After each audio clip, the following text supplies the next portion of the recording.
नामांकन खारिज होने पर प्रत्याशी चुनाव आयोग से हुआ नाराज, प्रेस कॉन्फ्रेंस कर दिखाई नाराजगी।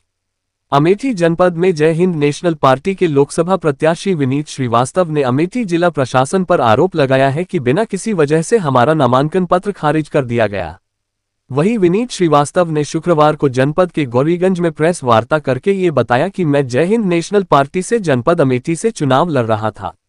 मैंने नामांकन पत्र भी दाखिल किया था, जो कि अमेठी के शासन प्रशासन ने बिना किसी वजह के हमारा नामांकन पत्र खारिज कर दिया है, जबकि हमारे सारे कागज में कोई कमी नहीं थी। यही नहीं, जबकि देखा जाए तो जिस प्रकार से हमारा नामांकन पत्र बेवजह कारणों से रद्द किया, उसी तरह 10 लोगों के नामांकन में हस्ताक्षर की बात करके उनका भी नामांकन पत्र खारिज किया गया है। ये गलत किया गया है। हमने सभी के हस्ताक्षर कराए थे। यही नहीं, हमने ये भी कहा था कि जरूरत पड़ने पर हम सभी को बुला लेंगे, मगर हमारी एक भी बात सुनी नहीं गई। ऐसा नहीं होना चाहिए था।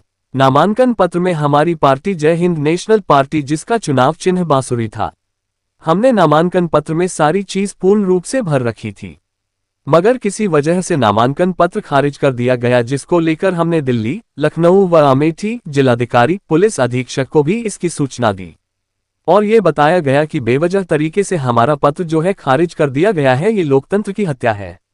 ये बात काफी हद तक साफ हो गई है कि कहीं ना कहीं से विपक्षी पार्टी ये बिल्कुल नहीं चाहती कि कोई और पार्टी जाकर लोकसभा का चुनाव अमेठी से लड़े।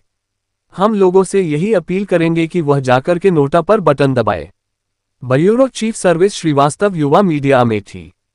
क्या नाम है आपका? मेरा नाम विनीत श्रीवास्तव बालू, मगर मैं नामांकन में बालू विनीत श्रीवास्तव लिखा था। आज आपने एक प्रेस कॉन्फ्रेंस की है जी। किस मामले को लेकर किया है? मेरा नॉमिनेशन निरस्त कर दिया गया, वो भी नोटिस, बगैर नोटिस के। नोटिस में बाद में 5 तारीख को रिसीव कर रहा हूँ और नॉमिनेशन खारिज हो रहा है 4 तारीख को, और इसकी कोई इन्फॉर्मेशन नहीं मिली है। मेरी पार्टी जय हिंद नेशनल पार्टी से मैं हूँ, इसका चुनाव चिन्ह बांसुरी है। उसके बाद मुझे दिल्ली से खबर आती है, वहाँ से आती है, पार्टी कार्यालय से आती है कि आपको तुम्हारा नामिनेशन खारिज कर दिया गया है। किन कारणों से खारिज किया गया है? हाँ, तो इसी को पता करने के लिए उन्होंने कहा कि आप जाइए वहाँ पता कीजिए। मैं यहाँ आया तो संडे का दिन था। संडे दिन कोई यहाँ मिला नहीं, डीएम साहब किया गया, कोई स्टाफ नहीं मिला यहाँ पर। वह उसके बाद फिर मंडे पर आया। मंडे मुझे रिसीव कराया गया लेटर कि आपका पता खारिज किया। इसीलिए मैं डेट भी डाल दिया कि रिसीविंग में ये दिया गया है कि आपने शपथ नहीं ली। मैं शपथ क्यों लिखा, शपथ ली थी। उन्होंने और उसमें चेकलिस्ट पे क्या लिखा वो कुछ समझ ही नहीं आया। और सेकंड कह रहे हैं कि प्रस्तावक मेरे 10 प्रस्तावक थे। मैं सिक्योरिटी वाले ने मना किया कि जो नेशनल पार्टी होती है, जो जैसे जय हिंद नेशनल पार्टी है, उसमें केवल 4 प्रस्तावक अलाउ हैं। 4 प्रस्तावक को ही जाने दिया। हमने वहाँ आर साहब से कहा कि मेरे 6 प्रस्तावक बाहर खड़े हैं सर, उनको बुलाते हो, मैं उनकी साइन करा लेता हूँ, क्योंकि 3 सेट में मैंने साइन सबके करवा रखे थे। इसकी सूचना आपने किसी को दी? मैं चुनाव आयुक्त दिल्ली, लखनऊ, सारे ऑब्जर्वर को, यहाँ पर एसपी को, अमेठी जिले के एसपी को। किसी तरह से आपको किसी प्रकार की सूचना दी गई कि जो है आपको ऐसा हुआ आपके साथ, तो क्या करना है आपको? नहीं, हमको कोई सूचना मिलेगी, कोई सूचना नहीं दी गई।